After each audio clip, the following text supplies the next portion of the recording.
es un dato o un parámetro que me refleja una situación o que me pretende reflejar un comportamiento de algo que estoy vigilando, que estoy evaluando, y que me da a la vez información clara, ¿no? Y que se pueda interpretar de manera fácil y que me permite identificar rápidamente lo que está ocurriendo de un evento en una situación dada, en un tiempo, en un lugar específico. Eso es un indicador. Además, este indicador facilita el tratamiento de la información, me permite tener mejor calidad en las decisiones que se hagan, fortalece la capacidad de gestión del equipo y además crea una cultura de pensamiento estadístico. Porque lo importante en la toma de decisiones, en la gestión, es tener resultados objetivos en que yo decía, yo no me baso en lo que me tinca, ¿no? Yo presiento, me parece, no, eso no va. Tenemos que ser concretos y objetivos. ¿Cuánto tengo? Y según lo que tengo, en cifras y valores absolutos concretos, en base a esto yo decido cómo esta determinación, ¿no? Esa es una cultura de pensamiento estadístico. Entonces, estamos en la figura, recordando John Snow. John Snow agarró y hizo un análisis, tomó información y él dijo cómo estamos. Según esa información, se hizo un análisis de la situación y según ese análisis de la situación, él definió qué se tenía que hacer. Por ejemplo, él dijo, cerremos esta fuente de agua, ¿no? Y finalmente se actúa. Y aplicando la estrategia, las decisiones que se han tomado, se evalúa qué cambio ha habido. Y otra vez estamos en cómo estamos, qué condiciones cambiaron. Y otra vez hacemos el análisis. Y luego definimos qué vamos a hacer y finalmente volvemos a actuar. Para volver a medir lo que hemos conseguido, volver a analizar, volver a definir y volver a actuar. O sea, este es un círculo que en definitiva siempre se mantiene en la medida que en el pensamiento epidemiológico lo que buscamos es tomar decisiones en función a hechos concretos y datos concretos, ¿no? Ese es su uso. Existen tres tipos de mediciones usadas en epidemiología. La que vamos a tratar hoy día es la primera, que es la de frecuencia o distribución, que está respondiendo a cuántos son, dónde están, cuándo fue el hecho, cuán frecuente, cuán probable, qué tan riesgoso es ese evento que estamos evaluando. Pero también existen las mediciones de asociación, que miden cuál es la fuerza que existe entre un evento y otro, y las de impacto, en que se refiere, que responden cuán importante puede ser lo que estamos teniendo, y si es que yo de aquí lo elimino, este factor de riesgo, cuánto yo disminuyo la probabilidad de enfermar por este daño. Entonces, son otras mediciones también que lo vamos a ver más adelante. En la medida de frecuencia, como hemos dicho, tenemos dos tipos, la frecuencia absoluta y la frecuencia relativa, y solamente nos indica el número de sucesos que nosotros queremos o tenemos interés presentes en la población, ¿no? La frecuencia absoluta señala la magnitud, o sea, el volumen, la carga absoluta de un evento o de un daño, pero tiene un uso limitado, como le explicaba en el caso de los mapas, no me determina mucha utilidad. Su utilidad principal es para uso de gestión en salud. Por ejemplo, supongamos que estamos trabajando en una clínica, ¿no? Y resulta que en la consulta que nosotros vamos a atender siempre nos quedan 20 pacientes o 40 pacientes sin atender, ¿no? Pero nuestro tope es 20, cada uno de nosotros tenemos 20 pacientes, pero aún así quedan 40 pacientes por atender. Si el tope es 20 por turno, ¿cuántos médicos más necesitaríamos? Para que esa demanda insatisfecha no quede insatisfecha. Necesitaríamos 2 consultorios más, 2 médicos más, dependiendo de qué especialidad quiera hacer, ¿no? Entonces, para eso serviría el valor absoluto. 40 como demanda insatisfecha por turno, me sirve ese valor absoluto. Después, muy poca utilidad podría tener en gestión de salud, ¿no?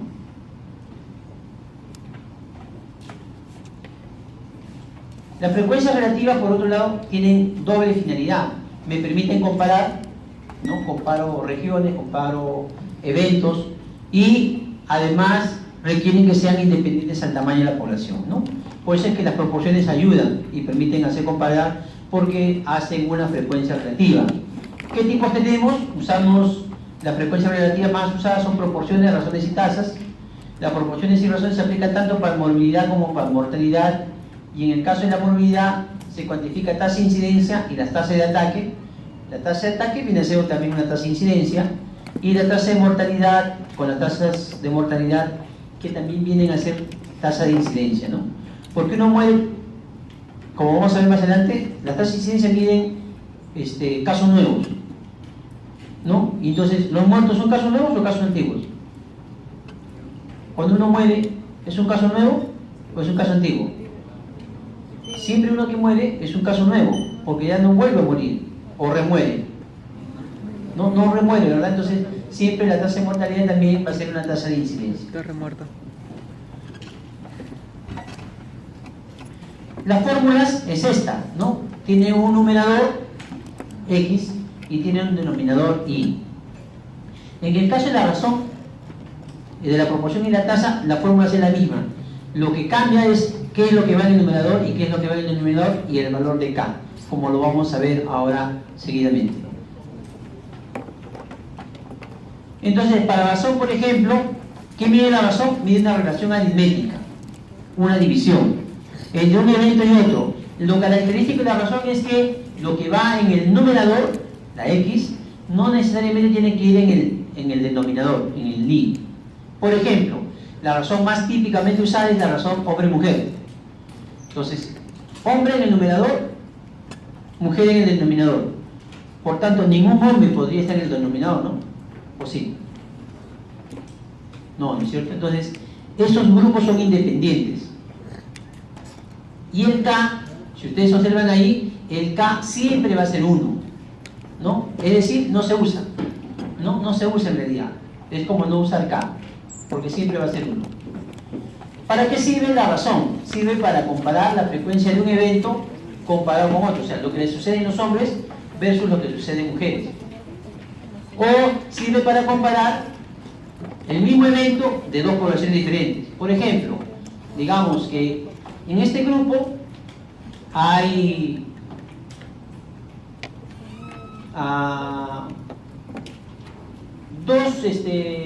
dos casos de anemia y en este grupo 1. Por tanto, yo diría que en este grupo tiene el doble de cantidad o de incidencia de anemia respecto al otro grupo. Pero puedo medir en este solo grupo el mismo evento entre hombres y mujeres.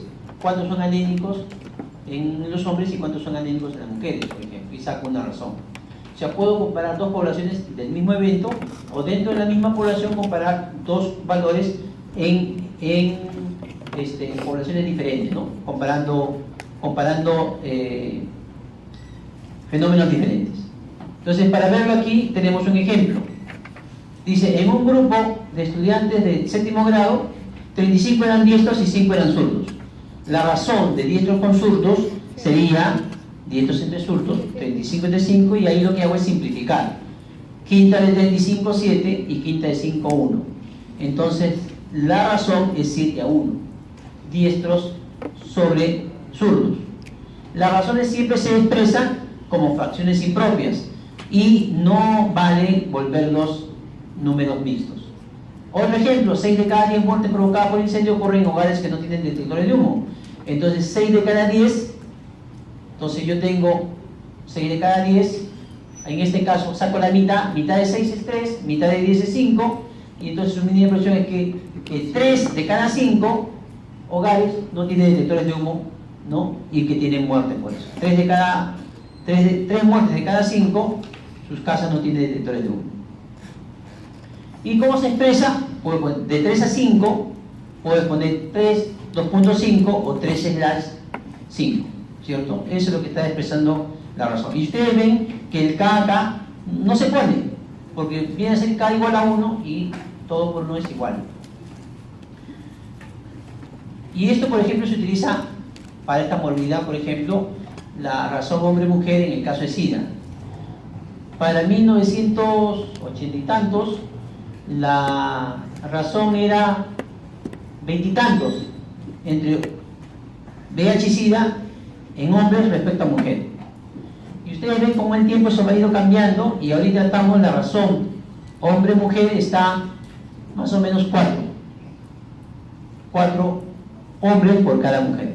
Mi pregunta es, ¿eso significa que el SIDA ha aumentado o disminuido en las mujeres? ¿O ha disminuido? Eso se lo dejo para que ustedes lo razonen. Pregunta de examen, ¿no? Parcial, ¿no? Fija. Entonces, eso es razón. Ahora vamos a ver proporción o porcentaje. Esto lo conocen, ¿no? Miren las categorías de un grupo. A diferencia de razón, en la que lo que está en el numerador no está en el denominador, no se incluye en el denominador, aquí sí, lo que está en el numerador es parte de lo que está en el denominador. Cuando yo digo, por ejemplo, suponiendo que ustedes sean 200 alumnos, digo que el 50%, digamos el 60% de ustedes, es decir, 120 alumnos, aprobaron el examen.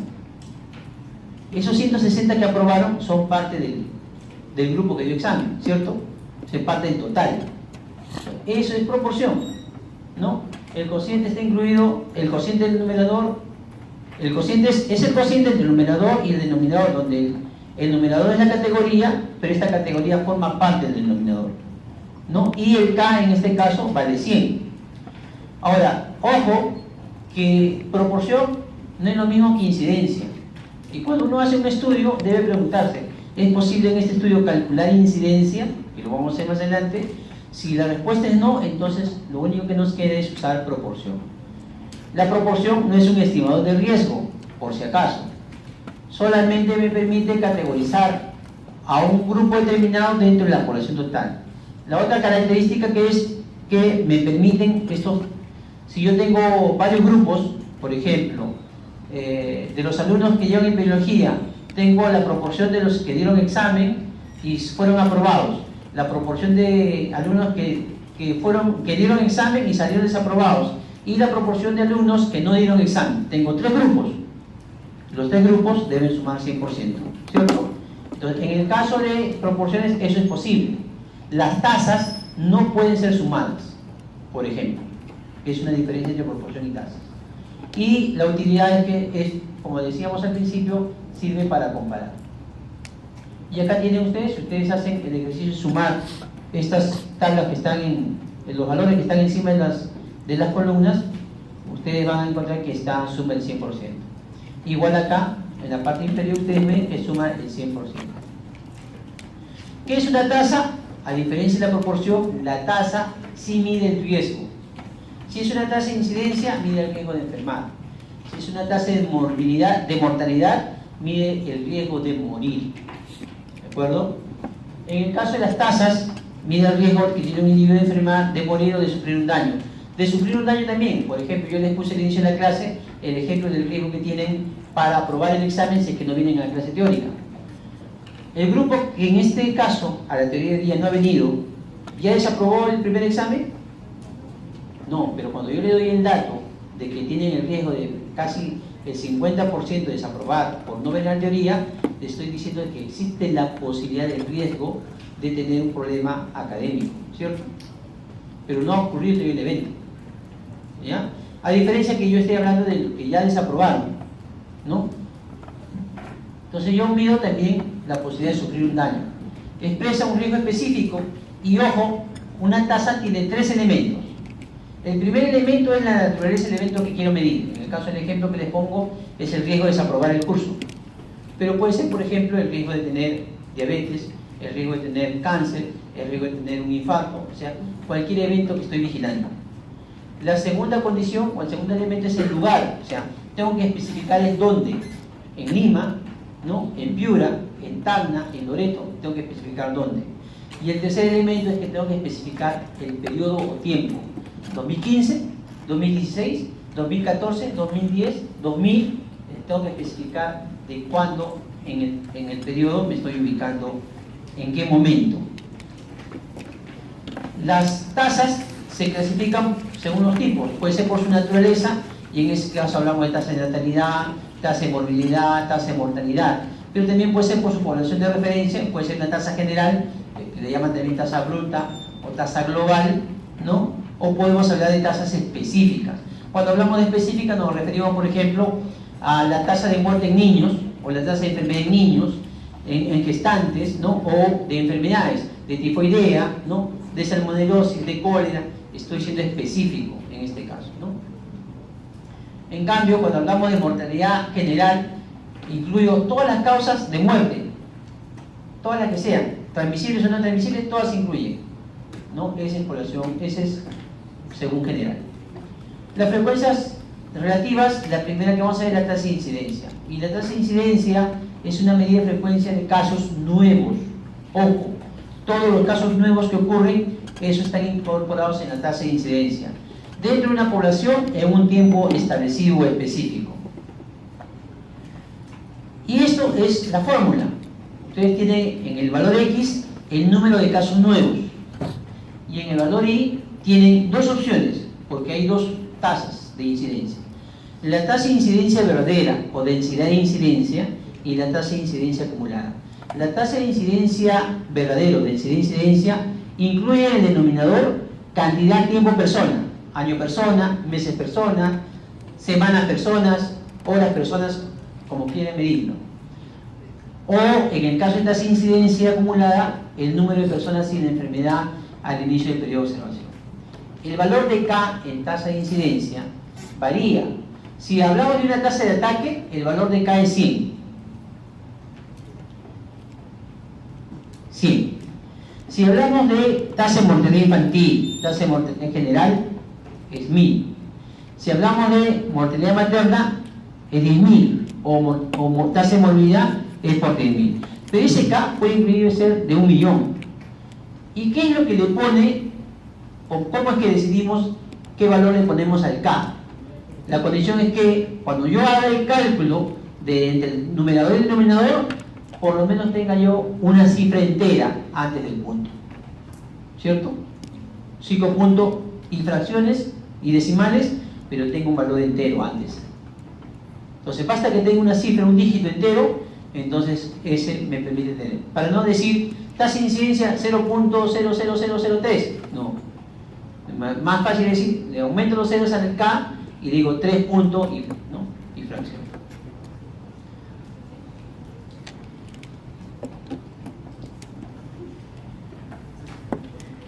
Veamos entonces la primera, que es más fácil, la tasa de incidencia acumulada. La tasa de incidencia acumulada mide la proporción de sujetos que se enferman en la población durante un periodo de tiempo similar en un lugar específico. Indica la probabilidad o el riesgo de enfermar.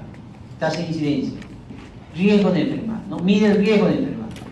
Y útil para valorar la asistencia sanitaria, para valorar la planificación del sistema de salud y estimar las necesidades que pueden haber también de los servicios de salud. Esta forma, la tasa de incidencia acumulada, es la forma más usada de tasa de incidencia, aunque no es la más fidedigna, pero es más de una forma más fácil de calcular. Su fórmula es número de casos nuevos en el numerador entre la población que se supone que está en riesgo. No se supone que está en riesgo. Por ejemplo, supongamos que yo diga, ¿cuántos de ustedes están enfermos de Zika? ¿Cuántos ya se han enfermado de Zika? ¿Algunos se enferman de Zika? Ninguno, ¿no es cierto? Entonces todos estamos en riesgo de sufrir de Zika. Entonces todos estamos en el denominador. Y cuando alguno de ustedes o yo me enferme de Zika, vamos a hacer caso nuevo. ¿Correcto? Entonces eso es tasa de incidencia acumulada. Sin embargo, la tasa de incidencia acumulada no necesariamente toma todo lo susceptible. ¿Por qué? Porque supongamos que a partir de ahora yo digo, ¿cuántos casos nuevos de anemia hay? Y resulta que en este momento alguno de ustedes puede estar anémico. ¿De acuerdo? Pero yo presumo que no lo están. Idealmente, los que están anémicos deberían ser retirados a un lado y solamente me debo quedar en el denominador con los que no están anémicos, con los que están sanos respecto a anemia. Porque los anémicos deben ser retirados. Sin embargo, presumimos que todos están normales y por eso es que la tasa de incidencia da más o menos una aproximación, pero no es el valor real. Por eso es que es preferible a veces conseguir la densidad de incidencia. Y acá está el ejemplo. Presumimos, tenemos ¿cuántos casos? Tenemos 8 casos aquí. 2, 4, 6, 8 casos. Estamos haciendo un seguimiento a 8 personas durante 10 años. Años de seguimiento. Todos los 8, ¿cómo están al principio? En el año 0, ¿cómo están? ¿Están sanos o están enfermos? Están sanos, ¿de acuerdo? Esa es la presunción, que todos en el momento del inicio de la medición están sanos. Entonces, de los 8, ¿cuántos se enferman? 5. En el periodo de seguimiento. 5. Entonces, ¿son casos nuevos o no? Sí, porque empezaron como sanos y en el tiempo de esa evaluación se han vuelto enfermos. Entonces la tasa de incidencia acumulada sería, ¿cuántos casos nuevos? 5. Entre el total de población en riesgo, 8. Por 1000, entonces el MITI es 625 por 1000. ¿Cómo se expresa? 625 por cada 1000 habitantes. Así se expresa, ¿de acuerdo? Eso es tasa de incidencia acumulada. Como ustedes pueden observar, es sencillo de calcular. Pero existe lo que yo decía, la verdadera tasa de incidencia, que se llama densidad de incidencia.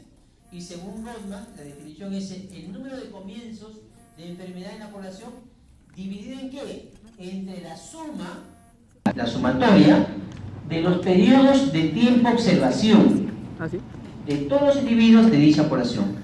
Pero en ese periodo de tiempo observación se supone que todos los individuos están sanos y son susceptibles de enfermar, porque la definición de abajo lo dice, ¿no? Es el potencial instantáneo de cambio en el estado de salud por unidad de tiempo.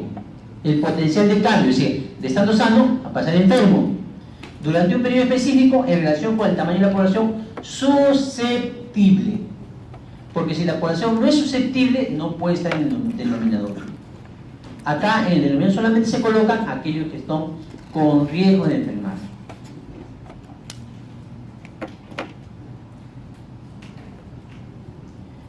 Entonces, para que se considere expuesto, insisto, y ahí se asevera, debe iniciar sin tener la enfermedad, ¿no? Y generalmente densidad de incidencia se mide en años, ¿no?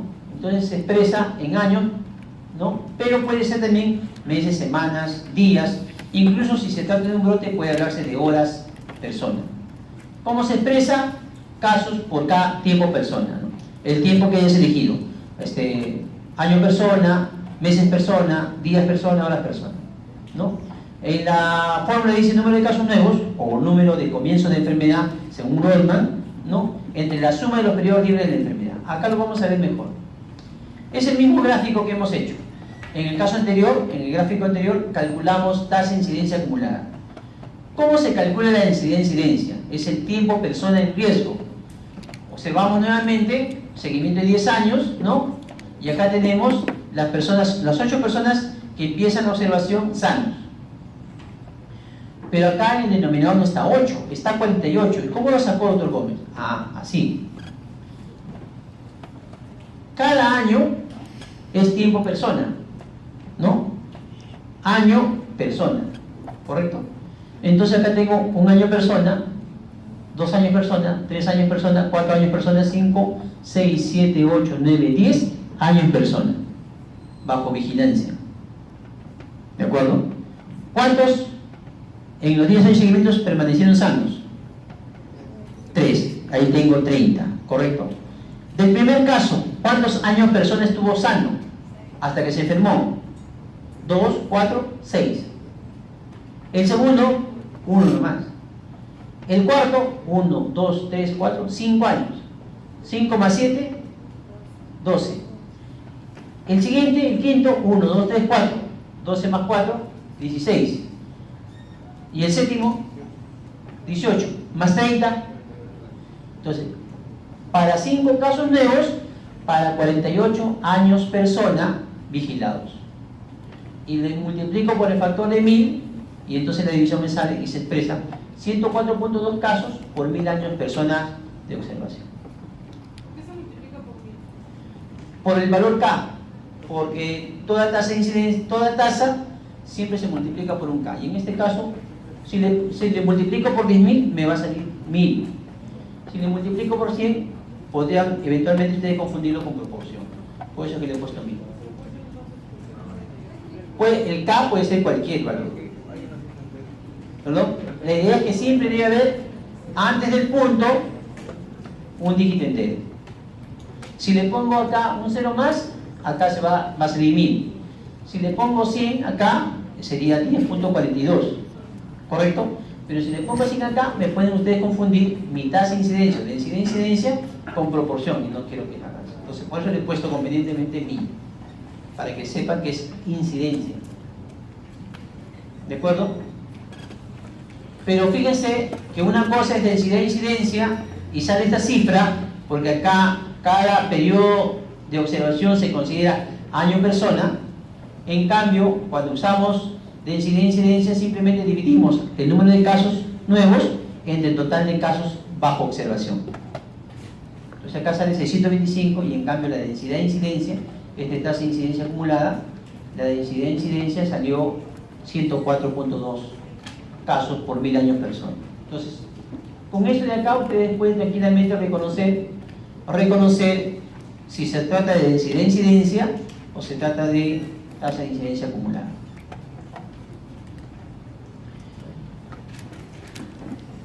Para concluir, la tasa de incidencia acumulada es la tasa más comúnmente usada porque es fácil de calcular. La tasa de incidencia acumulada permite comparar riesgos de enfermar entre las poblaciones, por tanto, a mayor tasa de incidencia acumulada, mayor riesgo. Idealmente el denominador debería incluir solamente los susceptibles, solamente los que están en riesgo de enfermar, ¿no es cierto? Pero como es algo difícil de conseguir, usualmente se aplica a toda la población. Y el intervalo específico de tiempo más usado es el año calendario, ¿no? Pero en realidad, en tasa de incidencia acumulada también se puede usar meses, se puede usar semanas, se puede usar días, dependiendo del periodo que se está evaluando. Ahora, ¿cuáles son las diferencias entre tasa de incidencia acumulada y densidad de incidencia? O la verdadera tasa de incidencia. Por ejemplo, en la tasa de incidencia acumulada es una proporción porque va de 0 a 1. Como lo comentábamos ahí, podríamos colocarle, por ejemplo, 100. No tiene unidades y es una estimación de probabilidad de riesgo. En cambio, la densidad de incidencia no es una proporción porque va desde 0 hasta infinito. Tiene unidades tiempo persona, a diferencia de tasa de incidencia, y a diferencia de la tasa de incidencia que mide el riesgo, ¿qué mide la densidad de incidencia? Mide la velocidad de la enfermedad, la velocidad de contagio de la enfermedad. Eso es lo que mide la velocidad de transmisión, es lo que mide la densidad de incidencia. Esa es una gran diferencia. Pregunta típica de examen, por si acaso. En el caso de densidad de incidencia, en el caso de tasa de incidencia acumulada, se aplica solamente a cohortes fijas, ¿no? Empieza en un momento, un periodo de investigación, usualmente se utiliza un año, ¿no? De tal manera que yo puedo usar la población anual también para hacer las tasas de incidencia. En el caso de densidad de incidencia, podemos usar cohortes fijas o podemos usar también poblaciones dinámicas. Es más, se puede aplicar densidad de incidencia para enfermedades recurrentes. ¿Qué es una enfermedad recurrente? Por ejemplo, podemos calcular densidad de incidencia para el resfrío. En el año se puede enfermar más de una vez de resfrío, ¿sí o no? Entonces yo comparo los periodos que estás sano de resfrío, los periodos que estás resfriado no los cuento. Si te sanas y te vuelves a poner en susceptible, lo vuelvo a contar. Si te vuelves a enfermar ya no lo cuento porque lo cuento como caso nuevo. Si has tenido 3 resfriados en el año, te voy a contar como 3 casos nuevos. Y los periodos que has estado sano, te los considero como tiempo de exposición, tiempo personal. ¿De acuerdo? Entonces, en cambio, la tasa de incidencia acumulada te dice, ¿has tenido resfriado en el año? Sí, una vez, ya, listo, es un caso nuevo, te lo mide una vez nada más. Entonces, en cambio, la densidad de incidencia me permite calcular inclusive para cohortes fijas, cohortes dinámicas o para población o enfermedades recurrentes. Este es el uso que se le da usualmente a la tasa de incidencia acumulada. En salas situacionales en la Dirección General de Epidemiología se utiliza, por ejemplo, la tasa de incidencia acumulada muy fácilmente. La tasa de ataque también es una tasa de incidencia, ¿ya? Pero la diferencia está que esa tasa de incidencia se utiliza solamente en brotes o epidemias. La tasa de incidencia que utiliza en un brote de epidemia es la tasa de ataque. Y esa tasa de ataque mide la proporción de sujetos que se enferman durante el brote. Y el K que se utiliza aquí, a diferencia de la tasa de incidencia acumulada, que se puede usar 1000, 10.000, 100.000, 1.000.000, aquí siempre se utiliza el K100. Y la fórmula es la misma, ¿no? Número de casos nuevos entre la población que ha sido expuesta. Pero también existe la tasa de ataque secundario. Por ejemplo, supongamos que yo estoy resfriado, ¿de acuerdo? Yo estoy resfriado y durante la clase de hoy los contagio a algunos de ustedes, ¿no? Me voy acercando por los pasadizos, estornudo por ahí, ¿no? Y los contagio a algunos de ustedes. Entonces, periodo de incubación, 2 o 3 días. En 2 o 3 días ustedes están haciendo la enfermedad. La siguiente clase va a venir muchos de ustedes con sintomatología de resfrío, estornudando, tosiendo, etc. Entonces, yo voy a sacar del total de alumnos que se han enfermado mi tasa de ataque, que es la incidencia de los que se enfermaron durante la clase. Esa es mi tasa de ataque. Pero ustedes van a su casa a dormir, ¿verdad? Por lo menos a dormir van, ¿no es cierto? Por lo menos, ¿cierto? Entonces, sí, cuando vayan a casa, en casa están los hermanos, los papás, los abuelos, los tíos, los que vivan con ustedes, ¿de acuerdo? Entonces, y cuando ustedes estén sábado o domingo con ellos, los van a contagiar, porque a los 3 días ustedes ya van a empezar a tener también sintomatología. Digamos que cojo solamente uno de ustedes. Cojo uno de ustedes y él es mi tasa de ataque para la clase. Pero cuando él va a su casa, que son 5 incluyendo a él ya no lo cuento, ¿no? Entonces quedan 4 familiares. De esos 4 familiares él tuvo contacto con 2 y esos 2 se enfermaron, los otros 2 se salvaron. La tasa de ataque secundario es el 50% porque se han enfermado 2 de 4 contactos para este alumno. ¿Me entienden? Esa es la tasa de ataque secundario. Es cuando los contactos, ¿no?, del caso en casa se contagian también de la enfermedad. A eso se refiere, ¿no? Miden la velocidad de propagación de una enfermedad entre los contactos de una enfermedad transmisible, usualmente durante el brote. Este es el brote y cuando van a su casa es la tasa de ataque secundario. La fórmula es la misma. Número de casos secundarios, ahí ya no cuento el caso, ya no cuento al alumno, cuento a los familiares que han estado enfermos. Los casos secundarios son los 2 familiares que se enfermaron. Y el número de contactos susceptibles eran 4. Entonces, 2 de 4, 50%. Tasa de ataque, 50%. La otra frecuencia relativa es la prevalencia. A diferencia de la tasa de incidencia, ¿qué mide la tasa de incidencia? Tasa de incidencia acumulada, ¿qué mide? Riesgo de enfermar. De incidencia, ¿qué mide? Velocidad de transmisión. La prevalencia mide magnitud, mide carga, mide frecuencia, mide volumen de enfermos. No mide riesgo. Simplemente expresa cuántos están enfermos. No interesa si son nuevos o si son antiguos. Simplemente los totalizan. ¿De acuerdo? Y representa la probabilidad de un individuo de que tenga la enfermedad. De que tenga la enfermedad, no de que tenga riesgo de enfermar. La probabilidad de que esté enfermo, pero no que tenga riesgo de enfermar. Es una proporción y no tiene dimensiones y se expresa usualmente entre 100 o 1000. Existen 2 tipos, bueno, 3 tipos vamos a ver hoy. El primero es la prevalencia puntual o de momento, ¿no? En la que se mide, por ejemplo, el día de hoy hago una encuesta y les pregunto a ustedes de uno en uno, una encuesta fácil, una sola pregunta: ¿cuál es el mejor curso este semestre? Y ahí tomo mi encuesta. ¿Cuál? ¿Cuál? Epidemiología. Fisio. Plan B. Entonces, esa es mi encuesta y lo hago hoy, solamente hoy. Una sola encuesta hoy, nada más. Esa es una prevalencia puntual, en un solo momento. Pero supongamos que yo decido hacer la encuesta para ver la apreciación y el cambio poco a poco. Entonces cojo solamente 10 hoy día, 10 alumnos cada clase, son 15 clases, voy a encuestar a 150 alumnos. Ya, para que sean 300, voy a encuestar 15 clases, 20 alumnos por clase. Y entonces en las 15 clases acabo con los 300. Pero ¿cuántas veces lo miden ustedes? ¿Cuántas veces lo voy a encuestar? ¿15 veces? ¿Cuántas? Una sola vez. Lo que no sé es que si va a ser en la primera clase o va a ser en la última clase. La cuestión es que en algún momento le voy a hacer la encuesta. ¿De acuerdo? Esa es prevalencia lápsica. Porque al final yo voy a tener el total de alumnos que me dicen cuál es el mejor curso del semestre, ¿no? Y voy a sacar mi conclusión, pero les voy a preguntar solamente una vez. No les voy a preguntar más de una vez.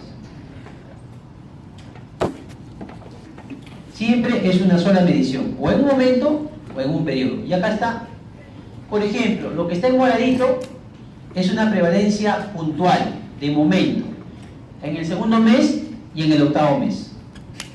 Ya puntual, sí. En ese momento hago mi encuesta. Y en este caso pregunto cuántos son enfermos. Y según el gráfico yo veo que tengo 2 enfermos, aquí el quinto y el primero. Los otros 3 están sanos. En el octavo mes solamente tengo 1, el segundo. Los demás están sanos en ese momento. Simplemente no miro si son nuevos o son antiguos. En la primera evaluación puntual, en el segundo mes, el primero era nuevo o antiguo. Nuevo. Y el segundo es nuevo o antiguo. Antiguo. Pero no me interesa a mí si es nuevo o antiguo, simplemente yo veo cuántos están enfermos. Nada más. Esa es prevalencia. Y mido solamente magnitud de enfermos. Nada más. Pero yo puedo medir prevalencia de intervalo cuando hago esto de aquí. En este periodo hago la encuesta. Y eso ocurre, por ejemplo, de 2 formas, ¿no? Una forma es que yo agarre a toditos los encuestes en el octavo mes y le digo, entre febrero y agosto, ¿estuviste enfermo? Les pregunto por ejemplo. Puedo preguntarle así, ¿no? Si entre febrero y agosto estuviste enfermo, entonces ¿cuántos me van a decir que sí? 4, ¿no es cierto? Porque el que no estuvo enfermo en todo el periodo fue este. En cambio los demás sí estuvieron enfermos. Este estuvo enfermo acá y después todo el periodo estuvo sano. Pero aquí estuvo enfermo en febrero. O puedo hacer otra cosa. La otra es que yo empiezo, como decía yo a ustedes, en el ejemplo de la clase, la primera clase pregunto a él. En la segunda clase le pregunto a él. En la tercera le pregunto a él. Cuando le pregunto a él, le estoy preguntando, ¿pues está enfermo o está sano? Sano. Él no sabía que el siguiente mes se iba a enfermar. Y entonces él no me cuenta como caso. Él me cuenta como sano, porque cuando lo entrevisté, estaba sano. Y ahí me va a salir otro valor, ¿cierto? Así es. Ahí me sale otro valor. Entonces depende cómo hago la encuesta. Y eso va introduciendo sesgo o no, según cómo vas haciendo la encuesta. Si yo agarro en este mes, digo que voy a medir desde febrero a agosto y voy a preguntar en retrospectiva si estuvieron enfermos o no, capto todos los casos, nuevos o antiguos. No me interesa, lo único que me interesa es saber si estuvieron o no enfermos. Nada más. No me interesa si ya venías desde antes. ¿En enero estuviste enfermo? No me interesa. Yo quiero saber si entre febrero y agosto estuviste enfermo, sí o no. O empiezo a preguntar, si yo en el primer caso, en los 3 primeros meses, febrero, marzo y abril, le hago la encuesta, va a salir como enfermo. Pero si le hago la encuesta entre mayo, junio, julio y agosto, va a salir como sano. ¿Me entienden? Entonces, en la prevalencia lápsica se refiere que yo hago la encuesta en un periodo, sea en retrospectiva hacia atrás, o sea que lo tomo en algún momento al individuo, independientemente si en ese momento estuvo sano o enfermo, me va a responder según como esté en su condición. Y usualmente sirve para recoger información de este tipo, ¿no? Acá tenemos, por ejemplo, prevalencia anemia, ¿no? Y aquí también prevalencia anemia por grupo de edad. La otra prevalencia es la prevalencia de vida. ¿A qué se refiere prevalencia? Indica la frecuencia total de la enfermedad si es que en algún momento de su vida la presentó. En algún momento de su vida, hasta ese momento lo presentó o no. Y entonces es número de casos con el evento que estoy vigilando en algún momento de su vida entre la población que se está estudiando. ¿Para qué se utiliza mucho esta prevalencia, este tipo de prevalencia? Para el consumo de tabaco, consumo de alcohol o consumo de otras drogas, ¿no? El consumo de cocaína, de marihuana, por ejemplo, en adolescentes, esta prevalencia se utiliza bastante.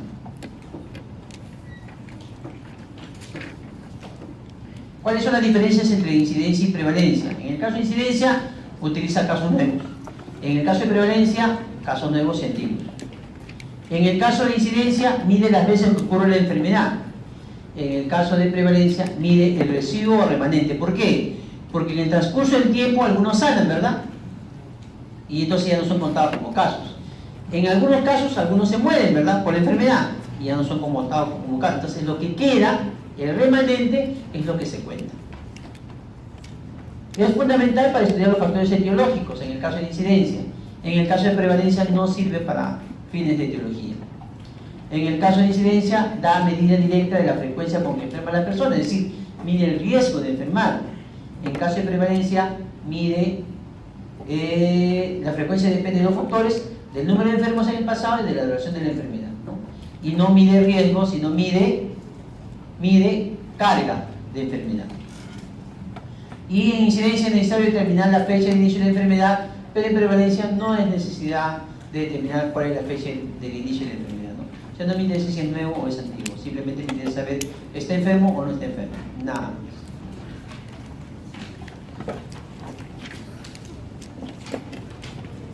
Ahora, esto es para mostrarles que hay algunos factores que inciden en la prevalencia. Por ejemplo, la prevalencia va a aumentar si es que hay mayor duración de la enfermedad. Es decir, si es una enfermedad que dura mucho tiempo, la prevalencia aumenta. La prolongación de la vida de los pacientes, si por alguna razón se le da algún tipo de sostén a la población, van a vivir más tiempo, entonces va a aumentar la prevalencia. Cuando aumentan los casos nuevos, ¿no?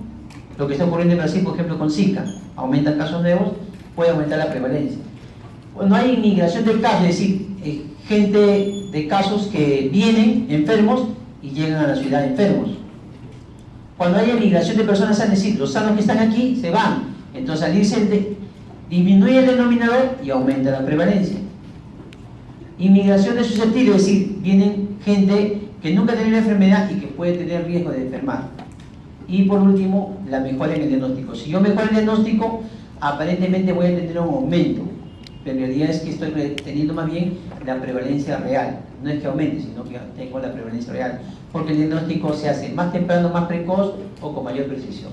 Pero la prevalencia disminuye si la enfermedad dura menos, dura poco. Disminuye si la tasa de letalidad es alta. Entonces, como mueren más, la prevalencia disminuye. Cuando disminuyen los casos nuevos, por ejemplo, porque existe una vacuna que impide que se enfermen. Y cuando hay inmigración de personas sanas, es decir, personas sanas que llegan aquí, cuando hay inmigración de casos, o sea, los enfermos se van, disminuye la prevalencia, y cuando aumenta la tasa de curación de los casos, también disminuye la prevalencia. Existe una relación entre incidencia, prevalencia y duración de la enfermedad, ¿no? De tal manera que la prevalencia viene a ser igual a la incidencia por la duración media de la enfermedad. Eso suele utilizarse bastante en cáncer, por ejemplo, ¿no? Nosotros tenemos incidencia, tenemos prevalencia y podemos determinar la duración de la enfermedad. O si tenemos la duración y la incidencia, calculamos la prevalencia. O si tenemos la incidencia y la prevalencia, calculo yo la duración. De ahí, tasa de mortalidad, ya les dije, la tasa de mortalidad es una tasa de incidencia también. Nadie muere dos veces, ¿verdad? ¿Alguien muere dos veces? ¿Muere, revive y vuelve a morir? ¿Remuere? No, no es cierto. Entonces, todo paciente que muere, ¿es caso nuevo o no? Dijo 2, no 3. ¿Es caso nuevo? Sí. Entonces, tasa de incidencia, ¿de acuerdo? Entonces, siendo tasa de incidencia de mortalidad, la mortalidad mide el riesgo de morir. La fórmula, obviamente, en la parte de la X va el número de fallecidos y en el Y la población que va de referencia. Entonces, existe tasa de mortalidad general cuando en el numerador colocamos todas las enfermedades, todo lo que provocó la muerte, y en el numerador la población. Pero puede ser también mortalidad específica. Cuando yo coloco, por ejemplo, un grupo específico de edad, ahí he puesto neonato, o un grupo específico de enfermedad, ahí he puesto SIDA. O sea, puede ser específica por alguna razón. Como les decía, mide la frecuencia o volumen de muerte por una población determinada y se puede clasificar en general o específico. Y aquí tienen algunos ejemplos: tasa de mortalidad general, tasa de mortalidad específica por causa, tasa específica por grupo, cuando es un grupo específico, o sea, un grupo etario, por ejemplo, o un grupo de población nativa, por ejemplo, puede ser específica también, y la letalidad, cuando se refiere, cuando hablamos de letalidad, definitivamente es específica porque se refiere a un daño en particular, ¿no?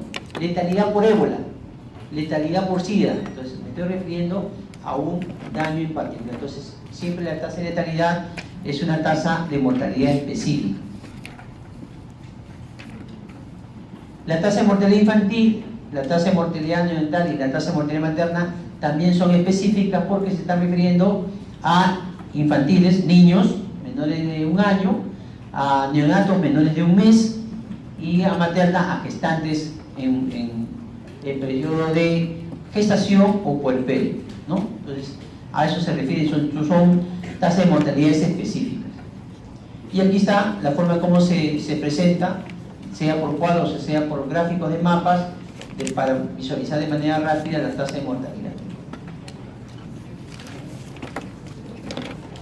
Y lo que decía, la tasa de letalidad, que se refiere a una mortalidad específica, en realidad mide la gravedad de una enfermedad, ¿no? Mientras más letal la enfermedad, ¿no?, disminuye la cantidad de casos y definitivamente aumenta su importancia en la salud pública, ¿no? ¿Por qué? Porque lo que mata asusta, ¿no? Por ejemplo, el ébola empezó a provocar una epidemia en el África. Nadie le dio importancia hasta que alguien con la enfermedad llegó a un país o europeo o a Estados Unidos.